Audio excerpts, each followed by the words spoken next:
All right, welcome back, 9:45. February is Black History Month, and right now the Northwest African American Museum is showcasing special exhibits that highlight local Black artists. And this morning, we're joined by two of them, Asha Ung Helmstetter and Myron Curry. Good morning, and thank you so much for being here. Good morning. Yeah, we're excited to have you here. So, Asha, talk to us about what this means and what it means for Black History Month to be recognized, to come on into this market and be able to showcase what you have going on.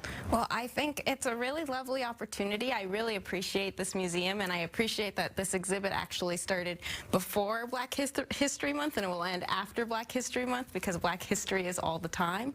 So for me, that's definitely the significant piece, and I'm just glad that we have a moment to highlight it now. Well, let's talk about your exhibit, Recognition, Love, and Healing. What does that mean to you? So for me, it's about recognizing the people who we come from, and the people who I like to think about multiple generations past us when we are thinking about who are we healing for also, not just ourselves, but the future. So I wanted to recognize folks from our local community here in Seattle, unidentified ancestors from our past, and also just imaginative exploration from my own mind in abstract form. Well, I'm seeing gorgeous peaches right there. They're fantastic. They're really beautiful.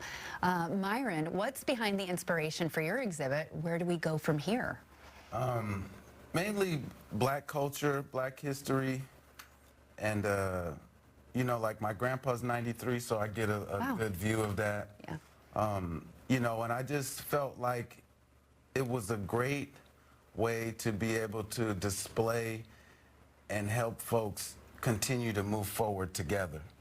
You know, so the exhibit showcases amazing pieces of artwork, Black history and culture, and you know, it's been a great experience working with the NAM and really being able to see the whole process of it being, you know, showcased. Yeah, and you know, predominantly we've talked about how it's been more of a white artistry and Black people have not been featured as much or as common. What does that make you feel like, and how do you feel empowered to make this change and make the divide maybe more of an equal or pushing forward, and we're seeing more of the beauty out here? Yeah, I think it's a great representation and a great platform for us to be on, but it also invites us to be able to work together with those other institutions for us to be able to see equally and to showcase our talent, because we have a lot of it. You know, so it's definitely a great opportunity. Yeah. And Asha, talk a little bit about, you both grew up here? Mm-hmm. Okay, and your experience in growing up and seeing what the art community was, seeing what it is now, and how that has influenced you both as people to put out this amazing artwork. You know, I think in a lot of ways the art scene hasn't changed. I think there's still very exclusive spaces. There are still, there's a specific system of education that a lot of folks go through, but I also think that grassroots movements have always been there. Mm-hmm. I just appreciate that some of them are growing, and some organizations that, you know, were small 20 years ago are now getting bigger. You know, I like to think of like Onyx Gallery, which gave us both a kind of lift off the ground there, who introduced me to the Northwest African American Museum in the first place as like a working relationship rather than, you know, a museum I'd go to. And in that way, I think I just love seeing the growth from these grassroots movements, and I know that more are coming out as well. So mm-hmm. I think that slow change is always going to be this ebb and flow of institution versus fresh, and how those work together in the kind of symbiotic relationship that's built from there. And do you think you could say Washington is divided or maybe not very diverse in the art community over the years? Or how is your feeling on that? How does that play into, I guess, how you guys produce and how you feel? Do you just get in your mindset of making your art and not worried about any sort of divide? We're all people, we're all here, we're all producing. I think that you start there. You start just painting. You start making your work and making your message and doing what you do.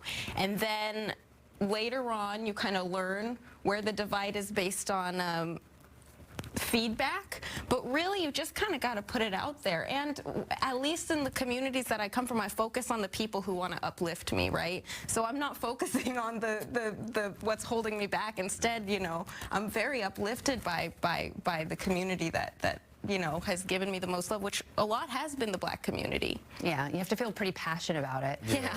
I agree with Asha. Like, there's new organizations like Art Noir that has just given us not just a platform, but like a family to be able to come to, and it's watching these types of organizations that support artists, and especially Black artists, is really transformative, right?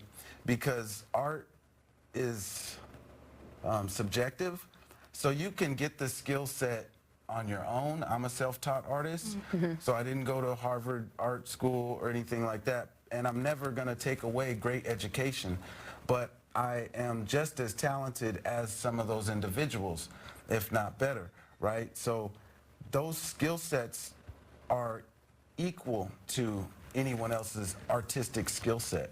And I think that our supporters definitely showcase that, and our artwork definitely showcase that, side by side. Yeah, definitely making an impact in our community.